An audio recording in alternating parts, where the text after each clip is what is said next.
Happy morning everyone. ಎಲ್ಲರೂ ಹೇಗಿದ್ದೀರಾ? ಎಲ್ಲರೂ ಚೆನ್ನಾಗಿದ್ದೀರಾ ಅಂತ ಭಾವಿಸ್ತೀನಿ. ಇವತ್ತಿನ ಸ್ಪೆಷಲ್ ವಿಡಿಯೋ ಏನಂದರೆ, this is not just food, this is Karnataka special bisi bele Baat.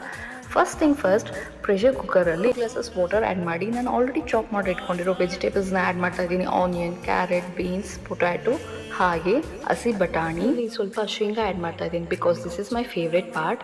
And ನಾನು ಆಲ್ರೆಡಿ ವಾಶ್ ಮಾಡ್ಕೊಂಡಿರೋ ದಾಲ್ ಮತ್ತು ರೈಸ್ನ ಸೇರಿಸಿ ಸ್ವಲ್ಪ ಸಾಲ್ಟ್, ಸ್ವಲ್ಪ ಆಯಿಲ್ನ ಆ್ಯಡ್ ಮಾಡಿ ಮಿಕ್ಸ್ ಮಾಡಿ ದೆನ್ ಲಿಡ್ನ ಕ್ಲೋಸ್ ಮಾಡಿ 2 ವಿಷಲ್ಸ್ ಕುಕ್ ಮಾಡ್ಕೊಳ್ಳಿ. ಮೀನ್ ವೈಲ್ ಪ್ಯಾನ್ಗೆ ಆಯಿಲ್ ಅಥವಾ ಗೀ ಆ್ಯಡ್ ಮಾಡಿ ಮಸ್ಟರ್ಡ್ ಸೀಡ್ಸ್, ಕರಿಬೇವು, ಗುಂಟೂರು ಮೆಣಸಿನ್ಕಾಯಿ, ನಾನು ಹಾಗೆ ಇಲ್ಲಿ ಗೋಡಂಬಿ ಆ್ಯಡ್ ಮಾಡಿದ್ದೀನಿ. ಗೋಡಂಬಿ ಸ್ವಲ್ಪ ಗೋಲ್ಡನ್ ಬ್ರೌನ್ ಬರೋ ತನಕ ಫ್ರೈ ಮಾಡ್ಕೊಳ್ಳಿ.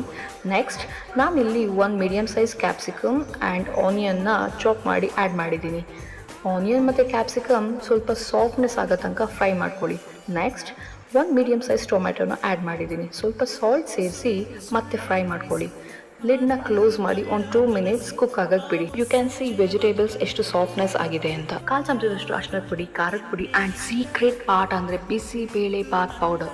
ನಾನಿಲ್ಲಿ ಬಿಸಿಬೇಳೆ ಬಾತ್ ಪೌಡರ್ನ 2 ಸ್ಪೂನ್ ಆ್ಯಡ್ ಮಾಡಿದ್ದೀನಿ. ಹಾಗೆ ಟ್ಯಾಮ್ರಿನ್ ವಾಟರ್ ಅಂದರೆ ಹುಣಸೆ ನೀರನ್ನ ಸೇರಿಸಿ ರುಚಿಗೆ ತಕ್ಕಷ್ಟು ಉಪ್ಪನ್ನ ಆ್ಯಡ್ ಮಾಡಿ. ನೆಕ್ಸ್ಟ್ ಸ್ವಲ್ಪ ವಾಟರ್ನ ಸೇರಿಸಿ ಬಾಯ್ಲ್ ಆಗಕ್ಕೆ ಬಿಡಿ. ನೆಕ್ಸ್ಟ್ ನಾವು ಆಲ್ರೆಡಿ ಕುಕ್ ಮಾಡ್ಕೊಂಡಿರೋ ವೆಜಿಟೇಬಲ್ಸ್ಗೆ ಈ ಮಸಾಲಾನ ಆ್ಯಡ್ ಮಾಡಿ ಮಿಕ್ಸ್ ಮಾಡಿ. Now you can see the consistency of bisibele bath, guys. Final touch, top with ghee and serve it with love to your people. Now you can taste this Karnataka special bisibele bath. ಯಾರಿಗೆಲ್ಲ ಬಿಸಿಬೇಳೆ ಬಾತ್ ಯಾವ ಕಾಂಬಿನೇಷನಲ್ಲಿ ಇಷ್ಟ ಅಂತ comment ಮಾಡಿ. ನನಗೆ ಬಿಸಿಬೇಳೆ ಬಾತ್ಗೆ ಖಾರ ಬುಂದಿ ಇಲ್ಲದೆ ಖಂಡಿತ tasty ಅನ್ಸಲ್ಲ. And please do like, share and subscribe my YouTube channel, guys.